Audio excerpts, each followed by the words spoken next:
let's do shoulder stand.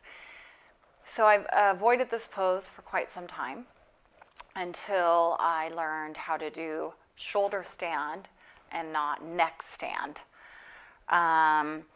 So the proper way for us to do this, and it's always about yoga for the long haul, yoga for longevity, is to get quite a bit of blankets. I have 5, I think, stacked up. And then you want a yoga mat. And your blankets, can be whatever. I honestly think maybe towels could work better, unless you have some of these kind of Mexican blankets. So what we'll do is make our stack, so at least like 4 to 5. And then I kind of make it like a staircase so that the bottom, the base, just peeks out a little bit underneath the next level, and then that next level pushes back until we get to the top of the staircase. I also have the clean edges toward the back of my mat, so that's the front of my mat. So all the messy fray is toward the wall. I'm just going to move this back just a touch. So you see that it's about halfway down the mat. Then I'm going to take the top of the mat and have it roll or come over these blankets. And don't worry too much about the edge. Well, actually, if it's too far back, that could be an issue for the blanket sliding. So I guess you do want it to meet up with the edge of the blanket or even come a little bit over. Then we take this entire setup and move it toward the wall. So now we have all these stacked up blankets next to the wall with the yoga mat on top. Okay. So the way that my teacher, Amy Politi, taught me how to get into this, we're going to take the arm that is, so now my back is to the wall. I'm facing the middle of whatever room. I'm going to take the arm closest to the blanket pile, and it's like a thread the needle situation. I'm going to make one more adjustment here before we get going. I forgot about the fact that we all have different lengths of torsos. So one thing we do want to do is have a little bit of space between the wall and the mat setup. And you could have blocks there or a bolster. Let me get my blocks because I see them and I can grab them really quick. Okay, so then I'm going to put my blocks between the wall and this setup, and you'll see why.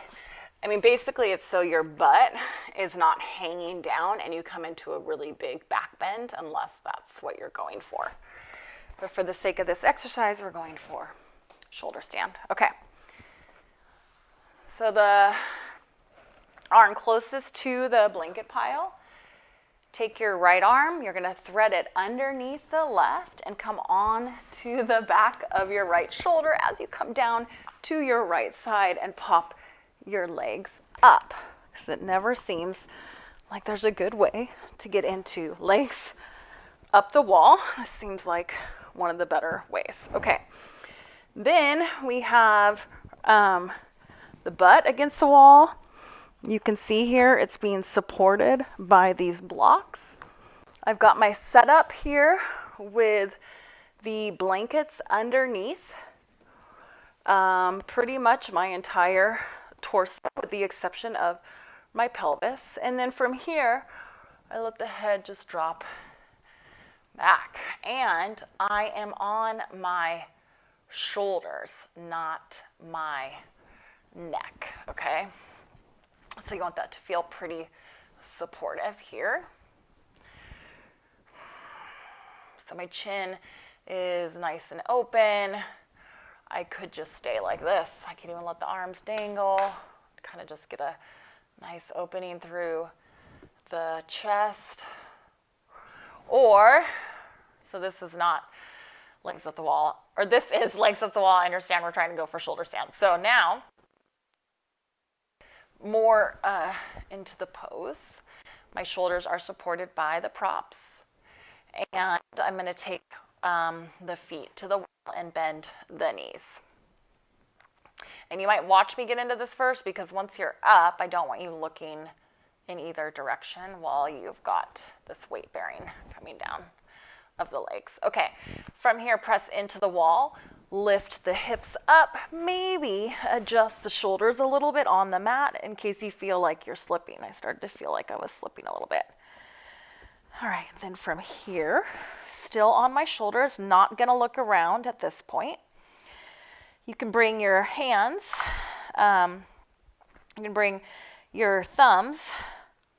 Actually, I like to bring my thumbs to the front of the hip crest and then have my hands wrap around the back of the rib cage and walk the elbows together. Okay. Then you might play when lifting one leg up and the other. Flare the toes, squeeze the legs strong, balancing on my shoulders, lifting up through the legs,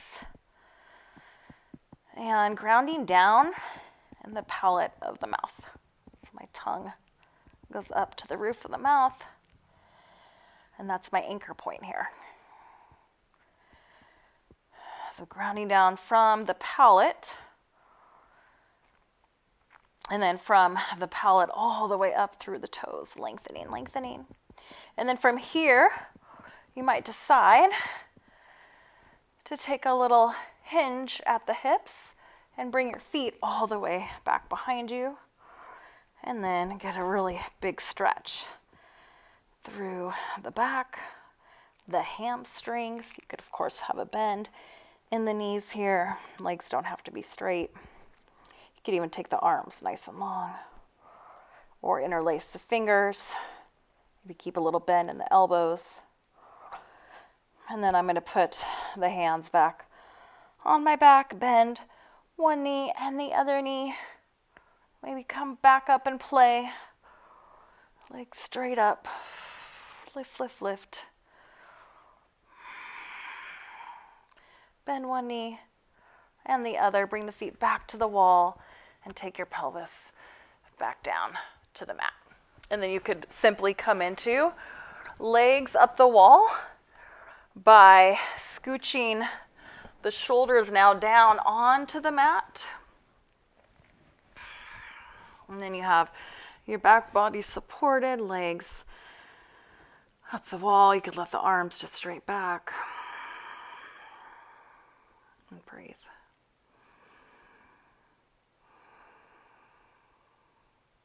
Good. So that is shoulder stand with a bunch of props. And I'm going to bring my knees into my chest, just roll off to one side and come back up. So yeah, you could go into shoulder stand and then scooch your shoulders off onto the mat, come into a supported legs up the wall.